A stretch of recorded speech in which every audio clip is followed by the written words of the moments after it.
अष्टाविंशतितमे ये कलयुग चल रहा है, 28वें नंबर का कलयुग। तो 19वें कल्प की बात मैं बताता हूं। 19वें कल्प में भगवान शंकर का सद्योजात नाम से अवतार हुआ। क्या हुआ? बोले एक समय परम ब्रह्म ब्रह्मा जी जो है अपनी तपस्या में ध्यान में लीन थे। उसी समय भगवान के शिखा से एक बालक युक्त हो गया, जो कैसा था? बोले जिसकी बड़ी बड़ी शिखाएं थी, एकदम सफेद श्वेत लोहित वर्ण वाला एक बालक कुमार उत्पन्न हुआ। और कुमार उत्पन्न होकर के ब्रह्मा जी के सामने खड़ा हो गया। ब्रह्मा जी जब देखे तो जान गए कि ये क्या है? परम ब्रह्म है। परम ब्रह्म जान करके ब्रह्मा जी ने उनको प्रणाम किया और उनका नाम हुआ सद्योजात। तो 19वें कल्प में भगवान ने सद्योजात नाम से अवतार लिया। पंडित जी लोग यज्ञ करा रहे हैं, आप लोग सुनते हैं, मंत्र पढ़ते हैं तो सद्योजातम प्रपद्यामि सद्योजाताय वै नमो नमः भवे भवे नाति भवे भवेस्य माम भवोद्भवाय नमः। सद्योजात अवतार भगवान का हुआ।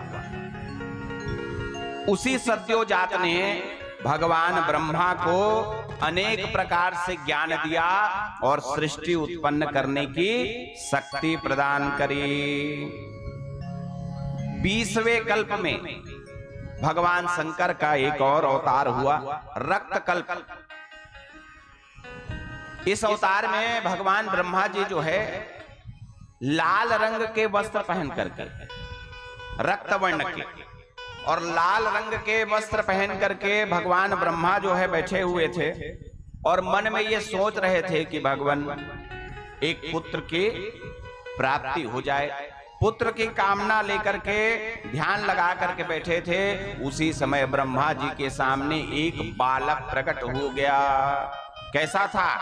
बोले लाल लाल आंखों वाला। उसकी आंखें कैसी थी? लाल लाल। आप लोग के पुतली के नीचे कौन सा रंग होता है? सफेद। तो आप लोग सरल है। और जब पीला होने लगे, लाल होने लगे, तो समझ जाना कि डॉक्टर को दिखाना पड़ेगा। पीला होने में भी और लाल होने में भी। ज्यादा हो तो भाई थोड़ा थोड़ा हो तो कभी कभी कुछ इन्फेक्शन हल्का फुल्का रहता है तो हो जाता है, लेकिन जब पूरा लाल और पूरा पीला हो जाए तो डॉक्टर को दिखाना चाहिए। लाल वस्त्र पहने हुए, लाल लाल आंखों वाले और लाल रंग के पूरे आभूषण पहने हुए एक बालक प्रकट हो गया। बालक को देख करके ब्रह्मा जी ने तुरंत प्रणाम किया और उनका नाम हुआ वामदेव शिव। क्या नाम हुआ? बोलिए वामदेव शिव भगवान की।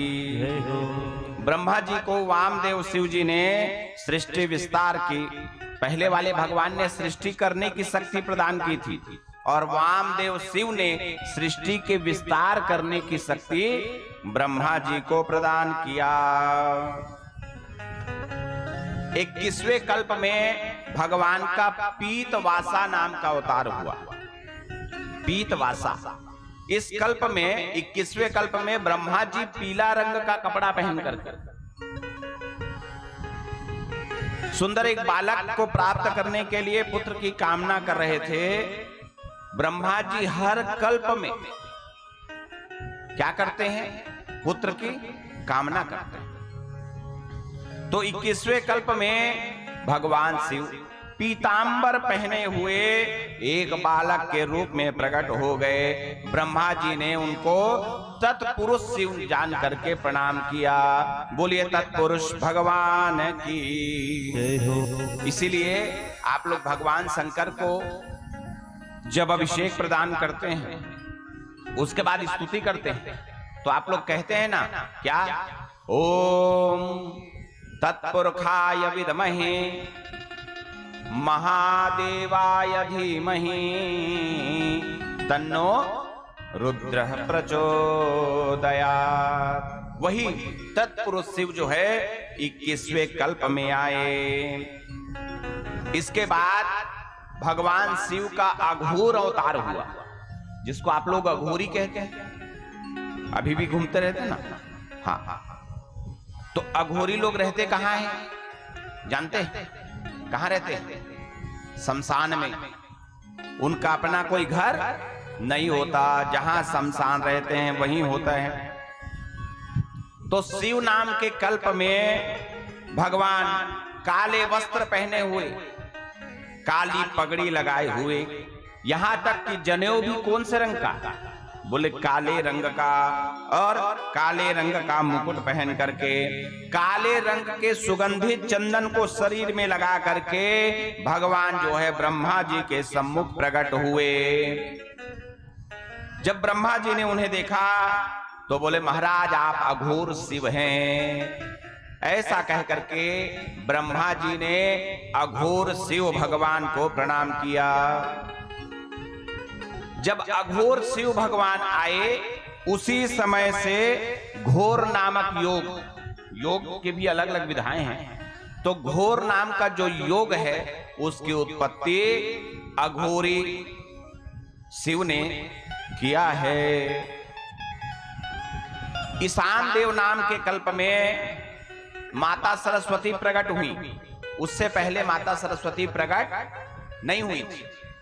तो ईशान देव नाम के कल्प में जब माता सरस्वती प्रकट हुई तो भगवान श्वेत वर्ण से, सफेद सफेद वस्त्र पहने हुए, वर्णों से सुशोभित होकर के भगवान शंकर प्रकट हो गए।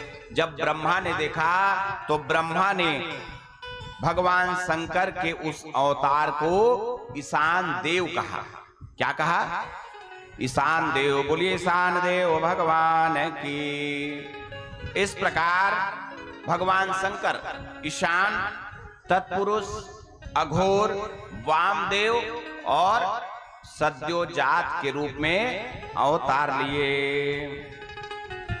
यही जो 5 भगवान के अवतार है, यही 5 अवतारों को भगवान शंकर की 5 मूर्तियां कही जाती हैं। पंचमूर्ति सुने हैं ना? तो यही भगवान शंकर की पंचमूर्तियां हैं। यह पठे शृणुयादापि सद्यादीनां समुद्भवां, यह भुक्त्वा सकलान् कामान् प्रयान्ति परमां गतिम्। भगवान शंकर के पंचमूर्ति अवतार की कथा को जो बड़े ध्यान से सुनता है, सकलान कामान, उनकी सकल मनोकामनाएं जो है पूर्ण हो जाती हैं, और प्रयाति परमाम गति, भगवान शंकर अंत समय में उसे अपने लोक में स्थान देते हैं, परम गति को प्राप्त होता है।